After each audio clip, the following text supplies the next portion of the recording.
మన భారతదేశంలో ఒక కోట ఉంది. అది చీకటి అయ్యాక కోట దగ్గరికి ఎవరు వెళ్ళొద్దని ఏఎస్ఐ వాళ్ళే బోర్డు పెట్టారు. అదే రాజస్థాన్లో భయంకరమైన బాంకర్ కోట. మనకు మామూలుగానే పాడుపడ్డ ఇళ్లలోకి వెళ్ళాలన్న భయం వేస్తుంది కదా. మరి ప్రభుత్వమే రాత్రిపూట నో ఎంట్రీ అని బోర్డు పెట్టింది.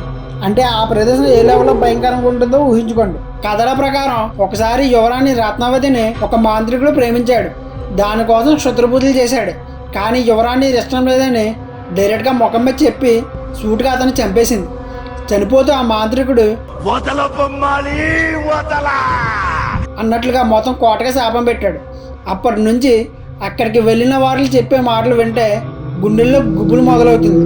రాత్రులు ఏడుపులు, అరుపులు, గాజుల శబ్దాలు, ఏదో నీడ కదులుతున్నట్టు అనిపిస్తుందట. ఇక్కడ హైలైట్ ఏంటంటే రాత్రిపూట లోపలికి వెళ్ళిన వాళ్ళు తిరిగి రాలేదని అక్కడ గ్రామస్తులు చెప్తున్నారు. కొందరు మాత్రం ఇదంతా గాలి, కోట నిర్మాణం వల్లే విచిత్ర శబ్దాలు వస్తున్నాయి అంటున్నారు. కానీ స్థానికులు మాత్రం గట్టిగా మాంత్రికుడి శాపం వల్లే ఆత్మలు తిరుగుతున్నాయని అంటున్నారు. Subscribe